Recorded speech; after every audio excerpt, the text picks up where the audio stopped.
شامی صاحب سر، انتہائی افسوسناک دن، یہ واقعہ رات 2:45 بجے جو ہے وہ پیش آیا، جس میں بتایا گیا کہ 3 رینجرز اہلکار جو ہیں وہ شہید ہو گئے، ایک گاڑی نے ان کو کچلا ہے G10 پہ۔ دیکھیں جتنے بھی ہمارے ہاں احتجاج ہوتے ہیں یا مظاہرے ہوتے ہیں یا مارچ ہوتے ہیں، ان میں پولیس اور رینجرز کی زیادتی جو ہے اس کا ذکر ہوتا ہے، اور کئی شہری جو ہیں اس کا نشانہ بن جاتے ہیں اور بعض اوقات جان سے ہاتھ دھو بیٹھتے ہیں۔ لیکن اب ہم یہ دیکھ رہے ہیں کہ جو رینجرز ہیں اور جو پولیس ہے اس کے سپاہی جو ہیں وہ نشانہ بن رہے ہیں،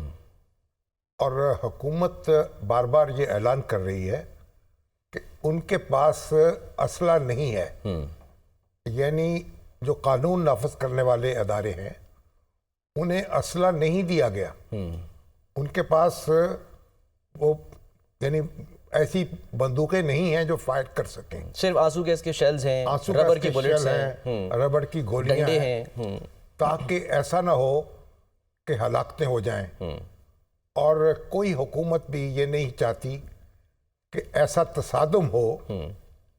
لوگوں کے ساتھ یا ہجوم کے ساتھ کہ جس میں لاشیں گر جائیں، کیونکہ جب خون بہتا ہے نا تو پھر صحیح یا غلط کی تمیز ختم ہو جاتی ہے، پھر جو غم و غصہ ہے وہ یعنی اس کا اظہار جو ہے وہ شدت سے ہوتا ہے، اور حکومت جو ہے اس کے لیے بڑا گھاٹے کا سودا ہوتا ہے۔ یہاں اب جو ہمارے رینجرز کے جوان ہیں، جو پولیس کے جوان ہیں، وہ نشانہ بن رہے ہیں، اور آج ان کی نماز جنازہ ادا کی گئی، اس میں وزیر اعظم پاکستان شریک ہوئے، چیف آف آرمی سٹاف شریک ہوئے، اور ڈپٹی وزیر اعظم شریک ہوئے، اور دوسرے وزیر اطلاعات اور تمام یعنی جو متعلقہ وزیر داخلہ اور دوسرے متعلقہ حکام، اور اس طریقے سے انہوں نے خراج عقیدت پیش کیا ان لوگوں کو جنہوں نے اپنی جان دے دی اپنے فرض کی ادائیگی میں۔ شامی صاحب، جب یہ ویژولز چلتے ہیں جس میں کاندھا دے رہے ہیں وہ جنازوں کو، ایک طرف آرمی چیف فرنٹ پہ کھڑے اور ایک طرف وزیر اعظم صاحب، یہ کتنے سٹرونگ ویژولز ہوتے ہیں؟ اور ایک سٹرونگ میسج ہے کہ حکومت جو ہے اور ہماری افواج پاکستان جو ہیں وہ پوری شدت کے ساتھ امن قائم رکھنے کا ارادہ رکھتی ہیں، اور جو تجاوز کرنے والے ہیں ان سے نبٹنے کے لیے تیار ہیں۔ اب آپ دیکھیں نا کہ جو پی ٹی آئی کے کارکن ہیں یا رہنما ہیں یا ارکان اسمبلی ہیں، وہ خیبر پختونخوا سے تو 3-4 راستوں سے اسلام آباد میں داخل ہوئے۔ بالکل۔ اور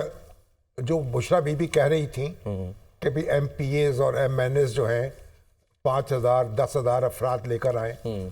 تو اس وقت تک جو صوبائی اسمبلی ہے اس میں کوئی 90 کے قریب میرے ارکان ہیں پی ٹی آئی کے۔ اسی طرح جو ہماری اسمبلی ہے اس میں بھی خیبر پختونخوا سے تعلق رکھنے والے قومی اسمبلی کے ارکان جو ہیں ان کی بڑی بھاری اکثریت پی ٹی آئی کے ساتھ ہے۔ تو وہ لوگ سارے انہوں نے تیاری کی، انہوں نے حکمت عملی بنائی، اور اس طریقے سے وہ پوری تیاری کے ساتھ اور دانائی کے ساتھ روانہ ہوئے وہاں سے،